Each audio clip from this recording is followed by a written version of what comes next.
the one who remained when the tank died. Imagine hell, not the biblical one, but a very earthly one. A tinny, fiery hell filled with the smell of burnt paint, gunpowder, and fear. This is a knocked-out tank. The armor is pierced, it's full of smoke inside, the engine has choked. The clang of metal, the screams of comrades, blinding flashes of gunfire outside. The crew is doomed.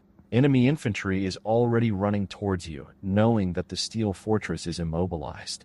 They have gasoline cans, grenades, submachine guns on their shoulders.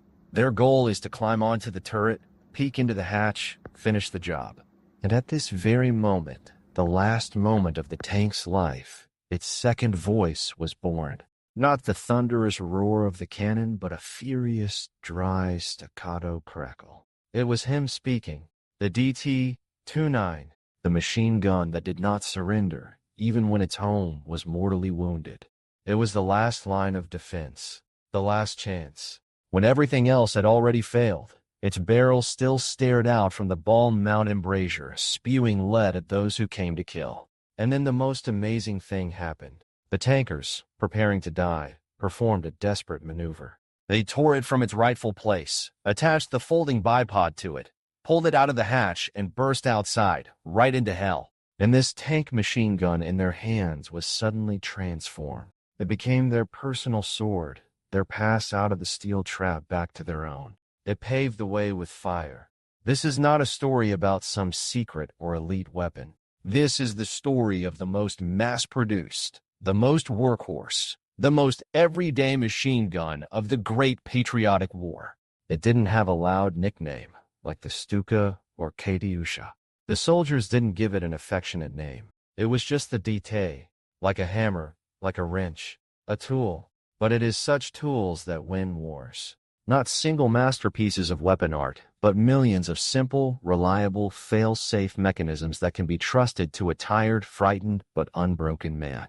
So why is its role so underappreciated? Why do movies show dashing tank attacks, the roar of guns, but almost never this titanic work of the machine gun in close combat? Let's correct this injustice. Let's figure out how and why the humble DT-29 became the real titan of the armored forces and the savior of thousands of Soviet tankers. Birth of the workhorse. From infantry to armor. To understand the soul of the DT, we need to go back to the end of the 20s. The young Soviet Republic, recovering from the wounds of the Civil War, understood the future belongs to mechanized troops. But a tank needs not only guns. It needs a last argument, a weapon for close combat against infantry that could keep the enemy at a distance. And then the designer's gaze turned to an already proven and excellently recommended machine gun, the DP-27, the Degtyaryov infantry.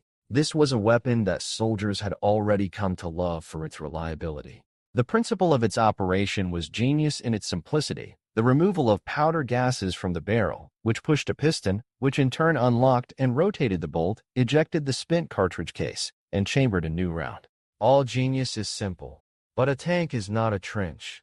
It's cramped inside, all mechanisms must be compact, and the magazine must be capacious. This most difficult task was entrusted to the design bureau of Vasily Alexeyevich Degtyaryov, and he brilliantly coped with it.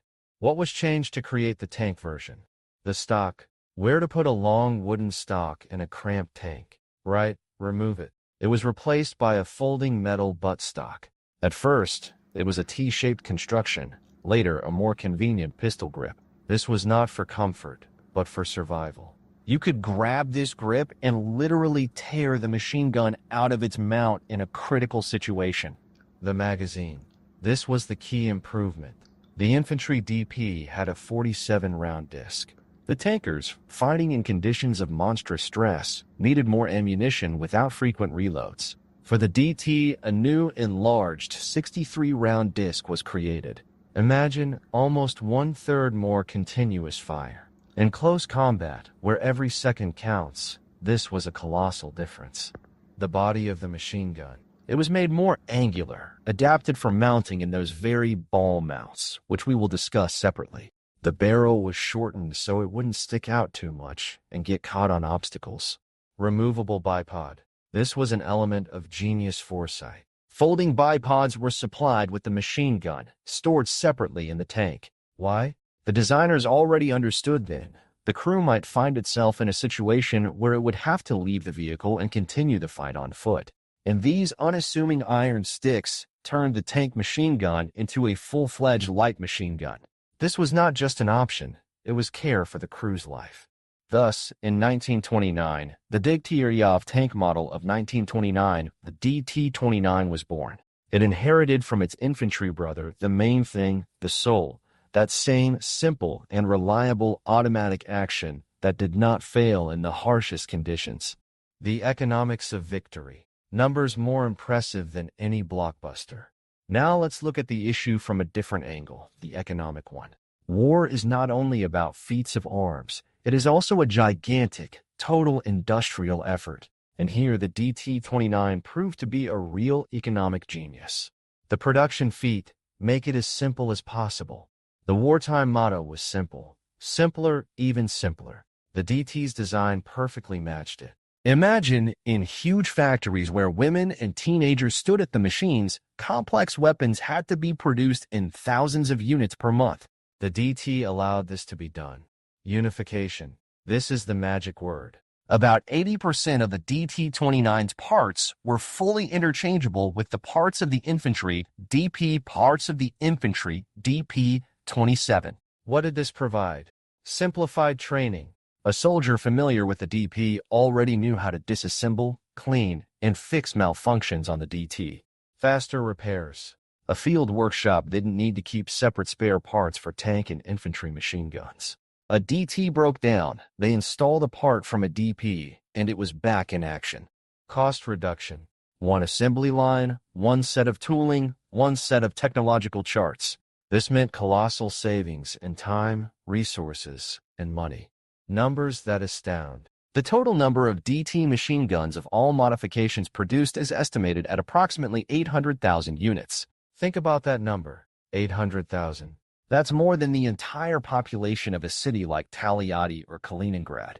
This weapon was mounted on every Soviet tank and armored car from the early 30s until the end of the war. Cost. There are no exact figures, but according to historians' estimates, the production cost of one DT was significantly lower than that of its main German opponent, the MG-34. The Germans bet on technical perfection and high rate of fire, which made their machine gun complex and expensive to produce. The Soviet approach was different, reliability and mass production. And as history has shown, it turned out to be correct. Economic background, the USSR's military industry during the Great Patriotic War. By the start of the war, the USSR possessed a powerful but not yet fully converted to a war-footing industry. The evacuation of factories to the east in 1941 and 1942 was an unprecedented feat. Factories producing weapons, including Degtyaryov machine guns, were placed in open fields under the open sky, and within weeks began producing output. The production of small arms was priority number one. Giants like the Izhevsk machine building plant worked in 3 shifts. The simplicity of the DT was its salvation. It could be produced even on not the most modern equipment, by not the most experienced workers. Every assembled machine gun was immediately sent to the front, to the tank assembly lines. It was as indispensable a component of the T-34 as the engine or tracks. This industrial might, this ability to produce a huge quantity of simple and effective weapons became one of the cornerstones of our victory. The DT-29 is not just a piece of metal. It is a symbol of that very home front effort that is so often talked about, but whose scale is hard to grasp. The steel heart of the tank. The ball mount, a genius of engineering. Now let's look inside the tank. Imagine yourself in the place of the gunner radio operator in a T-34. In front of you is the front armor plate. In it, there is a small opening covered by a strange spherical device. This is the home for the DT. The ball mount designed by Georgy Semyonovich Shpagin. Yes, the very one who created the PPSH is a separate masterpiece. How did it work? The machine gun was inserted inside this steel ball, which was welded into the armor. The design allowed the gunner, grasping the machine gun by the pistol grip, to easily turn it left and right a full 60 degrees and up and down 25 degrees. And at the same time, the armor remained sealed. German infantry couldn't just stick a rifle barrel into a gap or pour flammable liquid inside. This mount turned the DT into the all-seeing eye and formidable finger of the tank. The cannon is a long-range weapon. It is useless when enemy soldiers with Molotov cocktails have already run up to the tank. But the machine gun is for exactly that. It covered all the dead zones around the tank. Its firing sector was a zone of death for any infantry that dared to come too close. The sound of the DT working inside the tank was deafening. A dry, sharp crack, the ringing of spent cartridges falling to the floor, the acrid smoke of gunpowder. But for the crew, this was the most blessed sound. The sound that they were still alive and could fight back. Trial by fire. Cock and Gull, Hassan, and Spain. Before the Great Patriotic War began, the DT-29 saw its baptism of fire in several local conflicts, and these trials became the best test for it. The Spanish Civil War, 1936-1939. Soviet T-26 and BT-5 tanks with volunteer crews were sent there. In conditions of heat, dust, and mountainous terrain, the DT showed its best side. Republican tankers noted its reliability. It was there that it became clear that without a reliable machine gun, a tank is blind and vulnerable in close combat. The battles at Lake Kassin, 1938, and the Cock and Gull River, 1939. Here, in clashes with the Japanese army, the DT encountered the tactic of mass night infantry attacks. Japanese soldiers tried to sneak up to the tanks in the dark and blow them up. And again, the DT became the main defender. Its fire mowed down the attacking chains, preventing them from approaching within throwing range. These wars were a testing ground. The designers saw the weak points and made some changes. But the main conclusion was this: the concept is correct. A tank vitally needs such a machine gun. And by 1941, it was already on all without exception Soviet tanks, from the tiny T-37 amphibious tank, for which it was the only weapon, to the colossal heavy KV, which could carry up to 4 or even 5 DTs. DT versus MG. The Eastern Front. Two approaches, two philosophies. People often talk about the confrontation between the T-34 and the Tiger, or the PPSH and the MP-40. But there was another, no less important confrontation between the tank machine gun DT-29 and the German MG-34, and later the MG-42. It was a battle of two philosophies. The German approach, MG-34, the buzzsaw. Rate of fire, about 800 to 900 rounds per minute. Its sound was compared to tearing canvas. It was a weapon of incredible fire density. Bell fed. This allowed for long, continuous fire. Technology, very complex to manufacture, requiring high production standards and extremely precise metalworking. Its creation took a lot of time and resources.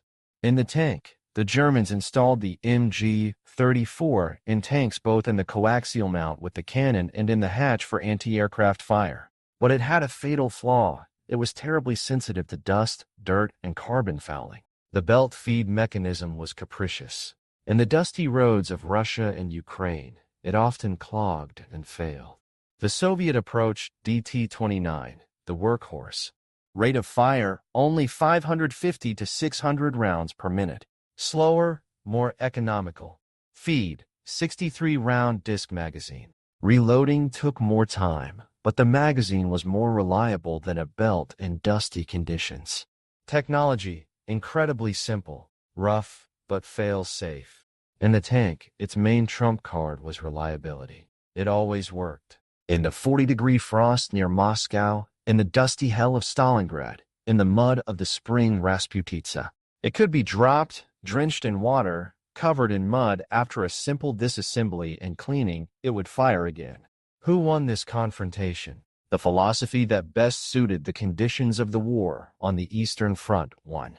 A total war, where the count was in millions of units of weapons, and repairs were often done in a trench by the light of a makeshift lamp. The DT was the weapon of its war. A war where the most elegant didn't survive, but the most tenacious did. The main feat. When the tank died, but the machine gun did not. And now we come to the strongest, most emotional part of our story. To what, in essence, this whole narrative was started. A medium T-34 tank hits a mine or is hit from an ambush. The turret is jammed. The gun is silent. Inside, soot, smoke, blood. The commander is wounded. The radio operator is dead. The Germans are already running towards you, knowing the giant is immobilized. They are like locusts. Their goal is to climb on top and finish it off. And at this moment, the driver or the surviving loader tears the machine gun from the ball mount. That very DT. The movements are practiced to automaticity. Click, the bipod is attached. Grab, the disc with cartridges is already in place. The hatch opens and you tumble out into the roar and whistle. And the fight begins. Not of a tanker, but of an infantryman, with the same machine gun that just defended his steel home. He lays down behind the burning wreckage, presses the metal buttstock into his shoulder, and pulls the trigger. The characteristic crack of the DT again tears the air. The Germans are confused. They didn't expect such fire. They thought the crew was dead or running in panic. This fire is not for victory. It is for life. It is to cut off the enemy, force them to hit the dirt, win precious seconds. Seconds for the other crew members to pull out the wounded commander, seconds to crawl to the forest to their own. In the memoirs of veterans and archival documents, there are hundreds, thousands of such episodes. The crew of Senior Lieutenant Petrov, having abandoned their damaged vehicle, fought their way back to their lines with a DT machine gun, fighting off the attacking enemy. This dry line from a report hides an entire drama, an entire feat.